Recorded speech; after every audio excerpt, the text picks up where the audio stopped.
আসসালামু আলাইকুম রহমতুল্লাহ। তালেবান আইডি থেকে আপনাকে স্বাগতম। আমরা গত পর্বে সি প্রোগ্রামিং কি, হিস্টোরি এবং ফিচার্স এগুলো নিয়ে আলোচনা করেছিলাম। তারপর কম্পাইলার কি কিভাবে কাজ করে, আইডি কি কিভাবে কাজ করে, সেই বিষয়গুলো নিয়ে আমরা আলোচনা করেছিলাম। আজকে আমরা আইডি কিভাবে সেট আপ করতে হয় সেটা দেখব এবং প্রথম প্রোগ্রামটা আমরা লিখব এবং স্ট্রাকচার দেখব, সি প্রোগ্রামিং স্ট্রাকচার নিয়ে আলোচনা করব। তো চলুন আমরা চলে আসি আমাদের কোড ব্লকস, যেখান থেকে ডাউনলোড করব। কোড ব্লকসের যে অফিসিয়াল ওয়েবসাইট আছে সেখান থেকে আপনি ডাউনলোড করবেন। এটাই হচ্ছে আপনার বেস্ট প্র্যাকটিস বা ভালো কাজ। তাদের অফিসিয়াল ওয়েবসাইট codeblocks.org, এই ওয়েবসাইটে যাবেন। এখান থেকে তারা যে ডাউনলোডের যে এখানে একটা লিঙ্ক দেওয়া আছে সেখানে ক্লিক করবেন। ক্লিক করার পরে আমরা এখান থেকে ডাউনলোড দ্য বাইনারি রিলিজ এখানে ক্লিক করব। এখানে ক্লিক করার পর আমরা এখানে দেখব যে বাইনারি রিলিজ কোন কোন অপারেটিং সিস্টেম বা প্ল্যাটফর্মের জন্য দেওয়া আছে সেটা এখানে বলা আছে। অর্থাৎ আমরা 3 ধরনের অপারেটিং সিস্টেমের জন্যই পাচ্ছি। উইন্ডোজের জন্য উইন্ডোজের একদম এক্সপি থেকে শুরু করে একদম উইন্ডোজ 10, 11 আর সামনের দিকে যে ভার্সনগুলো আসবে সেগুলোর জন্য রাখা হবে। লিনাক্সের 32 অ্যান্ড 64 বিট, ম্যাক ওএস এর জন্য। অর্থাৎ আমরা 3টা অপারেটিং সিস্টেমের জন্য পাচ্ছি, যে 3টা অপারেটিং সিস্টেম বর্তমানে সবাই ইউজ করতেছে, অর্থাৎ কেউ না কেউ ইউজ করতেছে। তারপরে যদি নিচের দিকে আসি সেটা দেখবো যে মাইক্রোসফট উইন্ডোজের জন্য দেওয়া আছে এবং উইন্ডোজের ভার্সনটা আপনার অবশ্যই নেওয়ার সময় এই ভার্সনটা নেবেন মিন জিডাব্লিউ ফাইল সহ। যদি মিন জিডাব্লিউ ফাইল সহ না নেন তাহলে আপনার কম্পাইলার পাবে না, আপনি কোড করলে কম্পাইলার এরর দেখাবে বা মিসিং দেখাবে।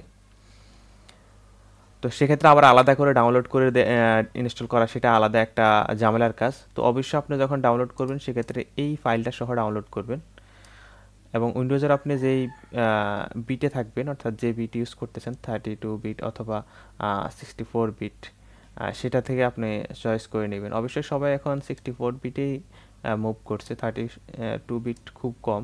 তবুও যদি আপনার ওই ধরনের সেট আপ আপনি ইউজ করেন সেক্ষেত্রে অবশ্যই আপনাকে এই ফাইলটা নিয়ে ডাউনলোড করে আপনাকে কাজ করাতে হবে। তারপর আমরা লিনাক্সের জন্য দেখি, লিনাক্সে 32 বিট এবং 64 বিট দুইটাই কিন্তু আছে। আপনার যেটা প্রয়োজন আপনার ভার্সন অনুযায়ী, তো মূলত হচ্ছে এখানে ডেবিয়ান ভার্সনের জন্য তারা দিয়ে রাখছে, আপনি যেটা প্রয়োজন সেটা নেবেন, নিয়ে ডাউনলোড করবেন। তো যেহেতু এটা বাইনারি ফাইল আমরা লিনাক্সে কীভাবে ইনস্টল করতে পারি সেটা খুব সহজেই আমরা ইনস্টল করতে পারি। এটার জন্য একদম অনেক কিছু করা লাগবে, জিনিসটা এরকম না, জাস্ট আমরা কমান্ড দিয়ে ইনস্টল করে ফেলতে পারবো। ডাউনলোড করব, ডাউনলোড ফোল্ডারে গিয়ে আমরা কমান্ড দিয়ে এটাকে ইনস্টল করে ফেলতে পারবো। ম্যাকের জন্য এখানে ম্যাকের ফাইলটা দেওয়া আছে। তো আপনারা আপনাদের অপারেটিং সিস্টেম অনুযায়ী ডাউনলোড করে নেবেন। তো আমার এখানে অপারেটিং সিস্টেমটা হচ্ছে লিনাক্স অপারেটিং সিস্টেম, যার কারণে আমি কমান্ড ইউজ করে ডাউনলোড করব, অথবা আমি যে অ্যাপ স্টোর আছে সেখান থেকে ডাউনলোড করে নিব। তো প্রথমত আমি দেখব যে আমার অপারেটিং সিস্টেমের, অর্থাৎ লিনাক্সের যে অপারেটিং সিস্টেমটা আছে বা ওএসটা আছে সেখানে আমরা যে উবুন্টুর যে অ্যাপ স্টোর আছে সেখানে আমরা যদি সার্চ করি কোড ব্লকস,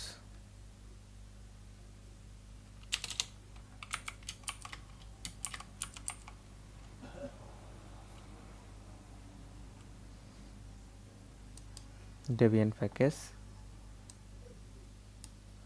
তো এখানে অলরেডি আমার এখানে কিন্তু ইনস্টল করা আছে। দেখেন আমরা এটাকে আনইনস্টল করে দিলাম জাস্ট আপনাদেরকে দেখানোর জন্য।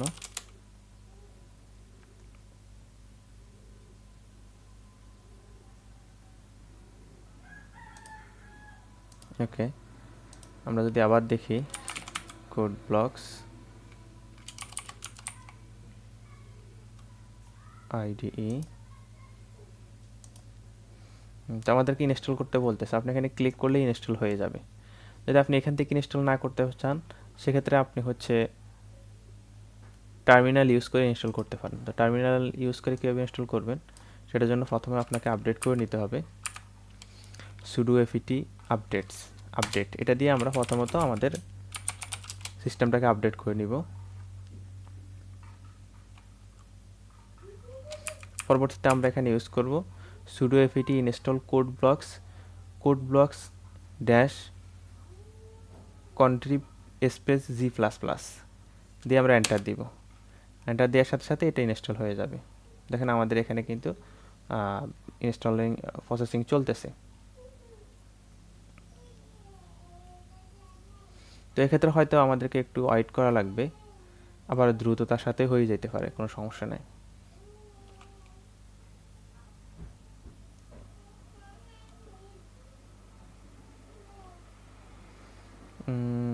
ওকে, আমরা দেখলাম যে আমাদের এখানে খুব দ্রুতভাবে ইনস্টল হয়ে গেছে।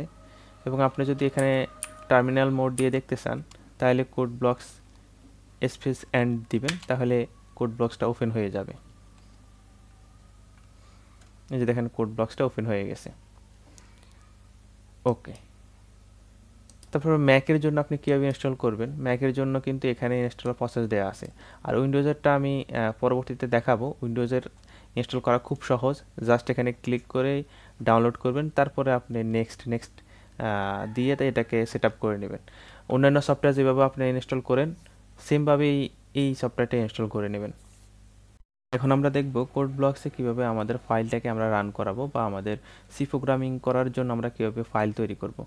আমরা ফাইল তৈরি করার অনেকগুলো অপশন আছে, সেটা হচ্ছে আমরা চাইলে সরাসরি কোড ব্লকস থেকেই তৈরি করতে পারি, আবার আমাদের কম্পিউটারের ডেস্কটপে অথবা হচ্ছে কোনো একটা ফোল্ডার থেকে আমরা ফাইলটাকে মেক করে নিতে পারি। তো আমরা ধরেন এখানে একটা ফোল্ডার তৈরি করলাম সি প্রোগ্রামিং নামে একটা ফোল্ডার তৈরি করে এটার ভিতরে আমরা একটা ফাইল তৈরি করব। তো দেখেন আমার এখানে কিন্তু অপশন নাই যে নতুন ফাইল ক্রিয়েট করার জন্য। তো আমরা হচ্ছে যেহেতু লিনাক্স ইউজ করতেছি, বা আমি যেহেতু লিনাক্স ইউজ করতেছি, সেক্ষেত্রে আমি অন্যভাবে হচ্ছে এটাকে তৈরি করতেছি, অর্থাৎ কমান্ড লাইন ইউজ করে তৈরি করতেছি। আর আপনারা অবশ্যই উইন্ডোজ ইউজ করলে বা ভিন্ন কোনো অপারেটিং সিস্টেম ইউজ করলে আপনারা রাইট বাটন ক্লিক করে কিন্তু আপনারা ফাইল ক্রিয়েট করে নিতে পারেন। তো আমরা এখানে নাম দিলাম হচ্ছে ক্লাস 1 টাচ class 1.c। অবশ্যই আপনার ফাইলটা .c হইতে হবে, না হলে কিন্তু আপনার ফাইলটা কাজ করবে না। যদি টেক্সট ফাইল হয় সেটা কিন্তু কাজ করবে না। আপনার যদি টেক্সট ফাইল হয় সেটাকে এডিট করে শেষে যে এক্সটেনশনটা থাকবে সেটাকে বাদ দিয়ে .c করে নিতে হবে। তো দেখেন আমাদের এখানে কিন্তু অলরেডি একটা ফাইল তৈরি হয়ে গেছে। এখন প্রথমত আমরা কোড ব্লকসটাকে ওপেন করে নিব। তো কোড ব্লকস যখন আমরা ওপেন করব, এটা হচ্ছে আমাদের কোড ব্লকসের ওয়েলকাম পেজ। এখানে অনেক ধরনের জিনিসপত্র আছে, অর্থাৎ এখানে অনেক ধরনের সেটিং আছে। সেক্ষেত্রে আমরা যদি একটু খেয়াল করি, এটা মূলত হচ্ছে যে আমাদের ভার্সনটা, আমরা যে বিল্ড যে ভার্সনটা ইউজ করতেছি, অর্থাৎ যে সফটওয়্যার ভার্সনটা ইউজ করতেছি এবং কোন কম্পাইলারটা ইউজ করতেছি সেটা এখানে দেওয়া আছে, এবং কত বিটের। সাথে হচ্ছে আমরা এখানে নিউ প্রজেক্ট ক্রিয়েট করা, এক্সিস্টিং প্রজেক্ট ওপেন করা, এবং হেল্পের জন্য আমাদের এখানে কিছু টিপসের জন্য একটা অনলাইন রিসোর্স দেওয়া আছে। তারপরে হচ্ছে আরও বিভিন্ন ধরনের এখানে লিঙ্ক আছে। তো আমরা এই ওয়েলকাম স্ক্রিনটা আপাতত চাচ্ছি না। দেখেন আমি রিসেন্ট যে কাজগুলো করেছি সেই কাজগুলোর কিন্তু এখানে চলে আসছে। তো আমরা এটা চাচ্ছি না, আমরা এটাকে ক্লোজ করে দিলাম। ক্লোজ করে দিয়ে হচ্ছে আমরা নতুন ফাইল যেহেতু ওপেন করব, তো নতুন ফাইল ওপেন করার ক্ষেত্রে আমরা এখান থেকে ডাইরেক্ট ওপেন দিয়ে আমরা কিন্তু ডেস্কটপে চলে আসতে পারি। তো সেটা না করে আমরা সরাসরি এখানে আসব, অর্থাৎ আমাদের এই যে ফাইলটা আছে এখানে আমরা এটাকে টান দিয়ে ধরে ড্র্যাগ অ্যান্ড ড্রপ করে এখানে নিয়ে এসে ছেড়ে দিব। এবং এখানে যদি আমরা কোনো কোড করি সেই কোডটা কিন্তু আমরা রান করাইতে পারবো। আমরা এখানে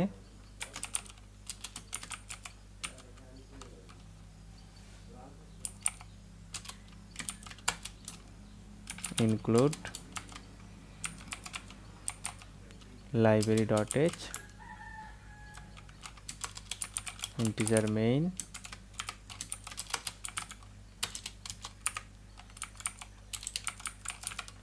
return 0। তো আমাদের বেসিক সিনট্যাক্স কিন্তু হয়ে গেছে। আমরা এটাকে কিন্তু এখন রান করাইতে পারি। তো আমরা প্রথমে এটাকে বিল্ড করাবো, পরবর্তীতে এটাকে আমরা রান করাবো। তো দেখেন এছাড়া আমাদের প্রজেক্টটা কিন্তু রান হয়ে গেছে, অর্থাৎ আমাদের যে প্রোগ্রামটা আছে সেটাকে কিন্তু রান করে ফেলছি। এভাবে চাইলে আপনি ফাইলটাকে ক্রিয়েট করে আপনার সি প্রোগ্রামিং লিখে আপনি রান করাইতে পারেন। আরেকটা প্রসেস আছে, সেটা হচ্ছে আপনি প্রজেক্ট তৈরি করে নিতে পারেন। আপনি প্রজেক্ট তৈরি করে নিয়ে কাজ করতে পারেন। প্রজেক্ট তৈরি করে নিয়ে কীভাবে কাজ করবেন, প্রথমত আমাদের কোড ব্লকস ওপেন করবেন, তারপর আপনি এখানে ফাইল থেকে নিউতে যাবেন, নিউ থেকে প্রজেক্টে যাবেন। প্রজেক্ট থেকে আপনি কনসোল অ্যাপ্লিকেশন সিলেক্ট করবেন, তারপরে গো, তারপর হচ্ছে আমরা সিটাকে সিলেক্ট করব, তারপরে নেক্সট, তারপর প্রজেক্টের একটা টাইটেল দেব। তো প্রজেক্টের টাইটেল আমরা কি দিব, আমরা বললাম যে ক্লাস 1 ক্লাস 1 টেস্ট। ক্লাস 1 নামে হয়তো আমার এক্সিস্টিং কোনো প্রজেক্ট থাকতে পারে, যার কারণে আমি সাথে টেস্ট যুক্ত করে দিলাম। আর আমাদের এটা হচ্ছে আমাদের ফোল্ডারে পাথ, অর্থাৎ আমরা কোথায় এটাকে রাখবো। তো আমরা আপাতত এখানে একটা ফোল্ডার পাথ আছে, এক্সাম্পল ফোল্ডার পাথ, সেখানে আমরা রাখতেছি। পরবর্তীতে আমরা যেটা করব সেটা হচ্ছে নেক্সট ক্লিক করব। নেক্সট ক্লিক করে এটাকে আমরা ফিনিশ করে দিব। এবং আমরা যদি এখানে সোর্সে আসি, অর্থাৎ লেফট পাশে আমাদের যে ম্যানেজমেন্ট অপশন আছে, সেখান থেকে আমরা এই যে আমাদের প্রজেক্টটা ক্লাস 1 টেস্ট, সেটার আন্ডারে সোর্সের আন্ডারে main.c-তে আমরা ডবল ক্লিক করি, তাইলে আমরা আমাদের প্রজেক্টটা দেখতে পাবো, অথবা আমরা আমাদের main.c ফাইলটা দেখতে পাবো। অর্থাৎ আমাদের প্রোগ্রাম সবসময় কিন্তু main.c থেকেই রান করে, অর্থাৎ মেইন ফাংশন থেকেই রান করে মূলত। তো মেইন ফাংশন কি এবং এটা কীভাবে কাজ করে সেই বিষয়গুলো আমরা পরে আসতেছি। জাস্ট আমরা যদি প্রজেক্ট ক্রিয়েট করি তাহলে হচ্ছে এভাবে হচ্ছে ফোল্ডার তৈরি হবে, এবং ফোল্ডারের ভিতরে main.c নামে একটা ফাইল থাকবে, আর সেটার ভিতরে আমাদের বেসিক স্ট্রাকচারটা আগে থেকেই দেয়া থাকবে, এবং সেখান থেকে আমরা কিন্তু প্রজেক্টটাকে রান করাইতে পারি। এ ছিল হচ্ছে আমাদের কোড ব্লকস দিয়ে আমরা কোনো একটা প্রজেক্ট ক্রিয়েট করে সেটাকে রান করানো।